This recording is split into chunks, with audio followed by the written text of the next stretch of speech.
welcome to video 6 of the Shoop Shoop Shoop Knit Cardigan.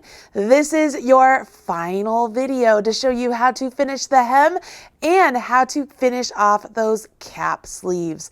By this point, you should have completed the entire body of your garment. Hopefully you've been able to try it on a little bit and to see how it fits you. And you're ready to move on to the very last step. The good news is this part is not going to take you very long, so you will be done in no time, and you could theoretically wear your garment out tonight to dinner or maybe wear it to work tomorrow.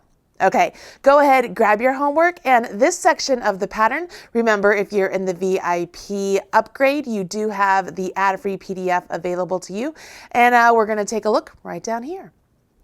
Okay, so this is the ad-free PDF, and as you guys know, we have worked all the way up through page 10. We've completed all of our lace bands, and we are ready to move on to the hem. Now, there's not a whole lot I have to show you on the needles today when it comes to the hem, because when we talk about the hem here, we are doing a row of knits, a row of purls, and a row of knits, and then we bind off purlwise.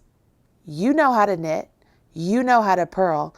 I'm assuming you know how to bind off. It's just instead of knitting 2 stitches, you will purl 2 stitches, have the back stitch jump over the front, and you're going to get a really great bind off. What this will do is it allows the bottom part of your garment to resemble the top part. So if you remember, we had that little bit of stockinette at the very top, and stockinette, when you just do a couple little rows like that, it naturally wants to roll in on itself, and so it just makes this nice little finished edge. Okay, I like the way this looks. If you're just like, you know what, I just want to bind off. I finished with this garter stitch here, and I know that I could just bind off and it would look just fine. You absolutely could do that. You have my permission. You can just bind off. You don't have to do this little extra bit of stockinette if you don't want to. When it comes to your hem, you have 2 choices. You can either finish off with those last 3 rows of stockinette stitch and then bind off purlwise, or you can go ahead and just bind off right now. You could bind off knitwise or purlwise, it's up to you, and just be done with your hem. And then you'll be ready for your cap sleeves. And that's what I'm going to move on to. So if you want to pause this video to finish off your hem before we move on to the sleeves, please go ahead and do that. I will put the card up right now with a little bit of music so that you know where to come back and join me.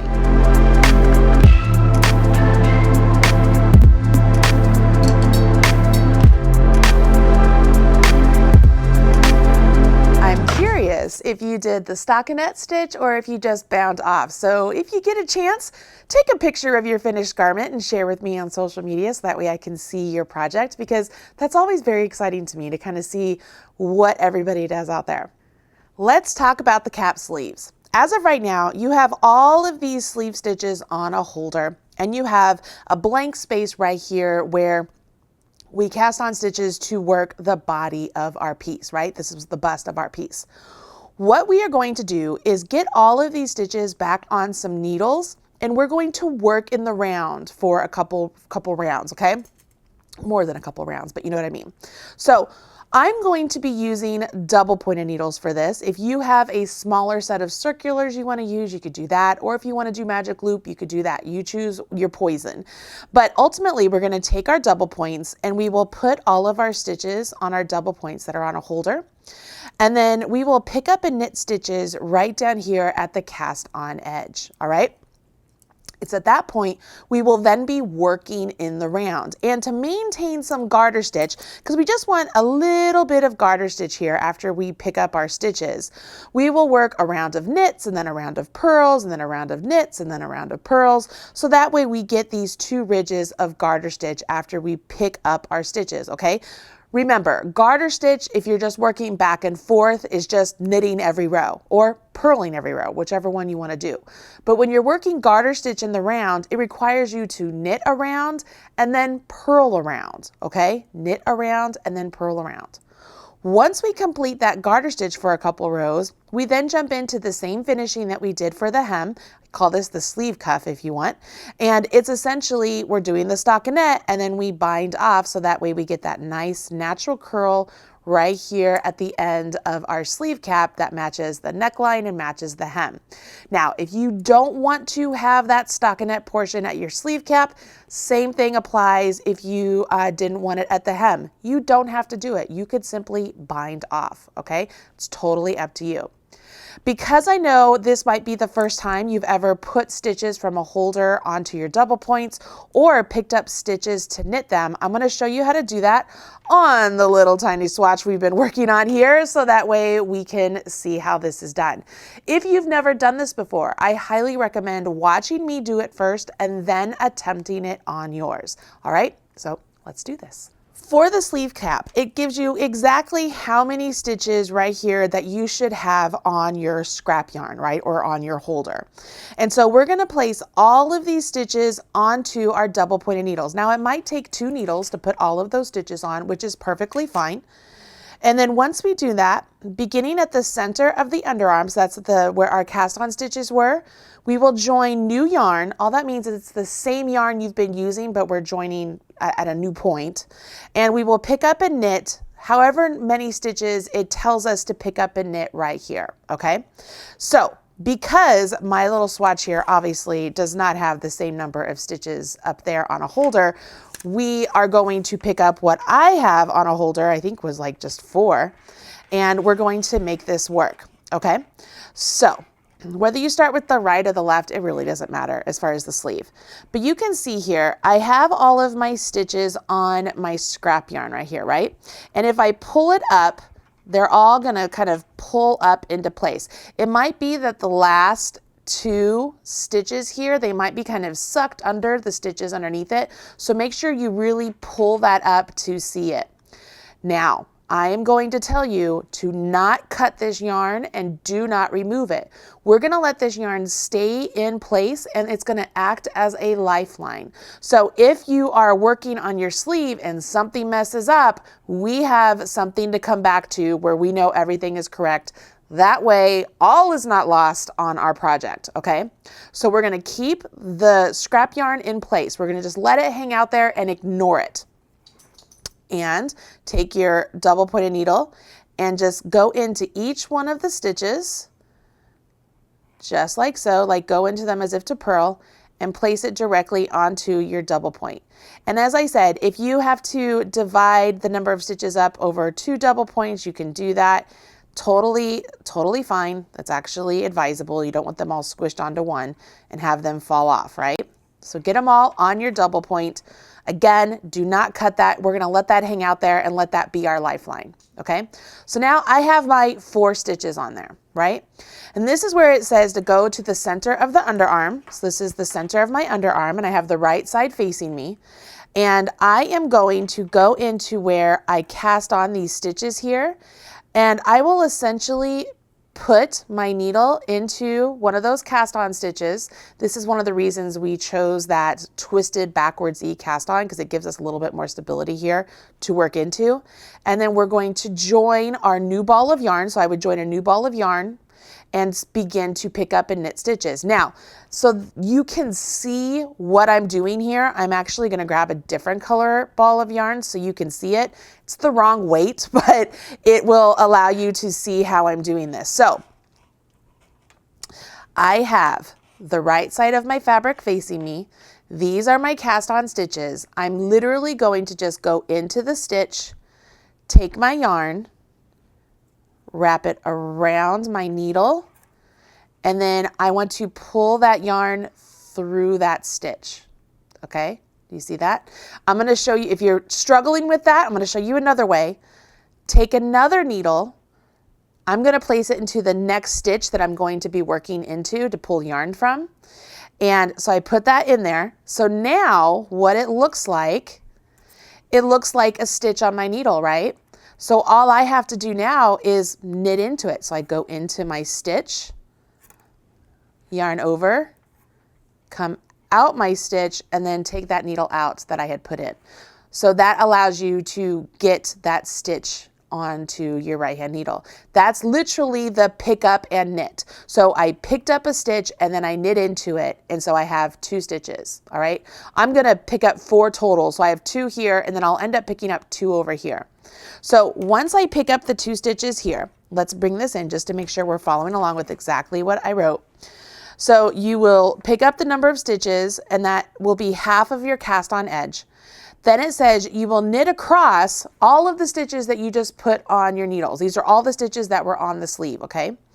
And then you pick up and knit however many number of stitches on the other side of your cast on edge, okay? So right here, I picked up 2 stitches. Now I just transition right over here to the stitches that were on a holder with my sleeve.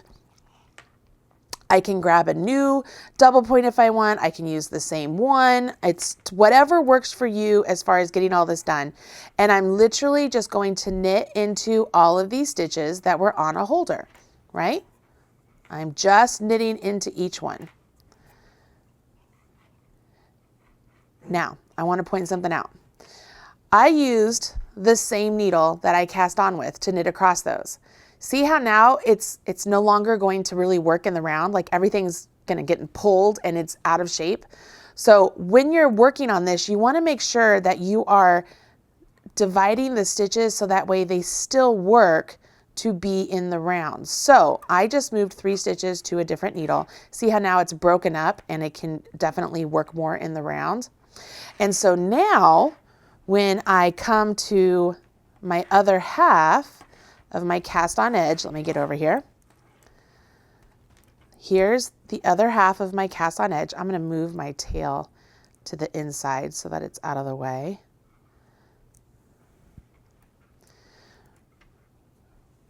Move my yarn over here so it's out of the way. And it's okay to set your sleeve down on a table and work it just like this so that you can kind of keep orientation of everything. But we'll take another double point, and again, we're going to pick up and knit, but this time we're going to pick up and knit on this side of our cast on edge, right? So I can go into the stitch, yarn over my needle, and then pull that yarn over through the stitch. Go into my next stitch, yarn over my needle, pull that yarn over through the stitch. Now, for me, because I have just few stitches, right? I have enough stitches right here that I'm working in the round. And if I needed to keep track of where I was, I could place a marker right here on the first stitch. So that way I know exactly where the start of my round is.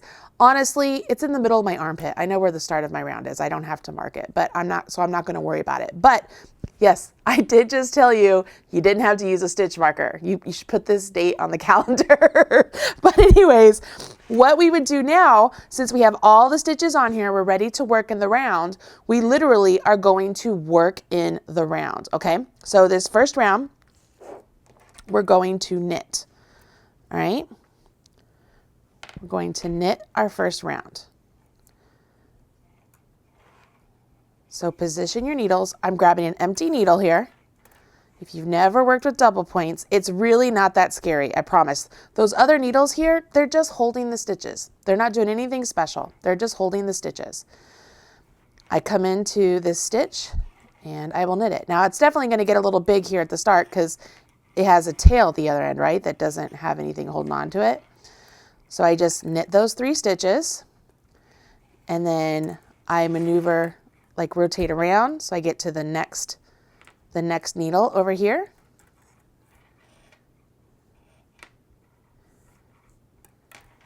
And I will knit these 3 stitches because there's just 3 stitches here. You'll have more. Get to the end, it gives me a spare needle. I get to the next needle over here. And these are just my final 2 stitches that I picked up, right? So I knit these 2. And I'm back to the start. So I'm back to my start of my round. So I'm ready to do round 2. Round 2, remember, I'm supposed to purl. So that's going to give me the garter stitch that I want. So on round 2, as I come over here, Position everything, trying to make this as easy as possible for you to see. I'm over here, I'm going to purl. So I bring my yarn forward and I just purl. You know how to purl. We're just purling all the way around. So you purl to the end of your needle, counterclockwise. So I rotate this way, counterclockwise. And that gets me, why don't you put that over there, it'll be easier. That gets me over here to my next needle. And I don't know about you guys, but I always start with the needle I just finished. I put it underneath the needle I'm getting ready to work into. Push that down. Make sure my yarn is forward, right? Make sure my yarn is forward. And then purl these 3 stitches.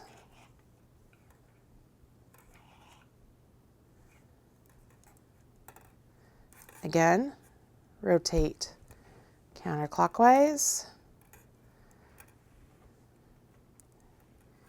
Make sure everything is in place. All these needles gets me over here to my 2 stitches.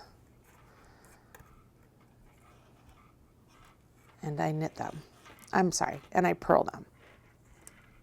Back to the start of my round. And I don't know if you can see here, but I've created a little garter stitch right there. So I have a transition from the body of my work into my cap sleeve, and I have a little bit of garter stitch. You repeat those last 2 rows one more time, all right? If you wanted to do it more than one more time, you absolutely could, but the way the pattern's written is just to do it one more time.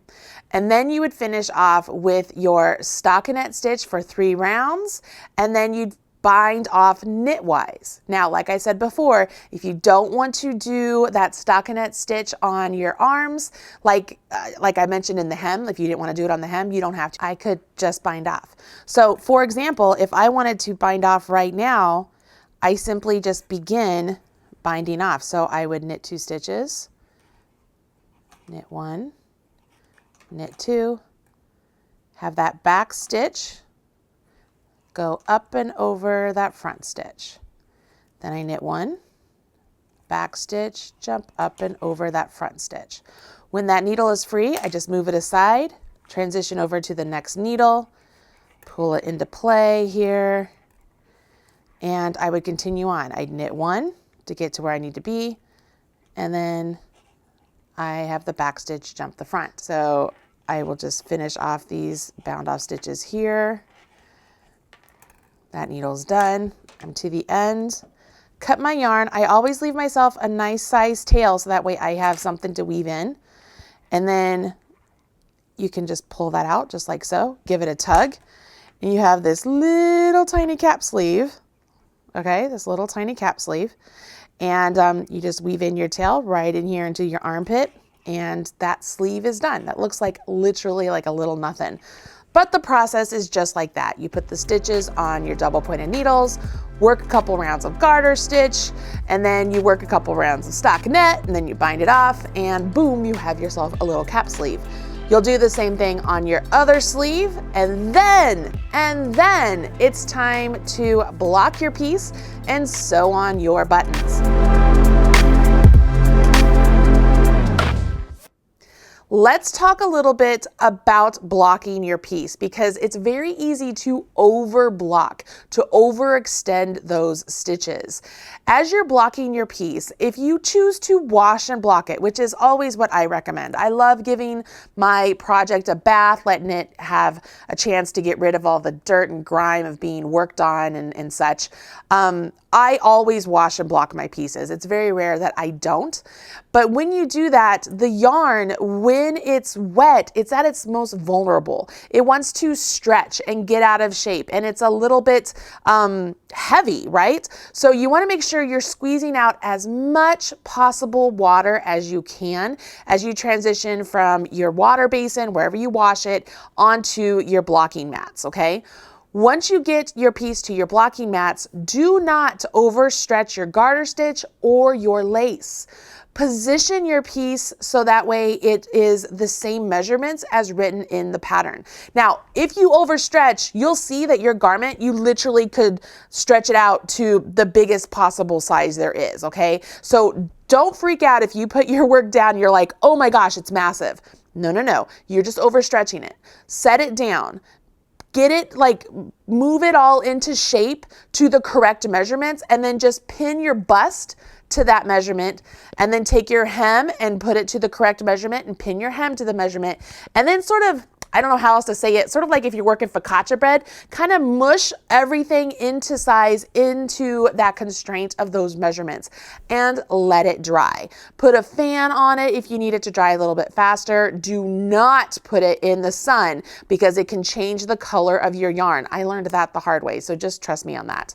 And then once it's dry, you will simply line up the two ends and make sure all the buttonholes are marked and just sew your buttons into place. Now, if you're anything like me and you don't like sewing buttons, I highly recommend getting the pedestal buttons that you can see right here from Jewel Designs. Now, they are a little bit pricey. I'm 100% upfront about that, but they're so worth it. I love being able to change out my buttons to different garments, different colors, different pieces. It's just a lot of fun, and it's so much easier than sewing buttons into place. So if you're at all interested in doing the pedestal buttons that are available from Jewel Designs, make sure you check those out. I don't get any commission. I don't make anything from them. I'm simply just a very big fan, and I have been for a very long time.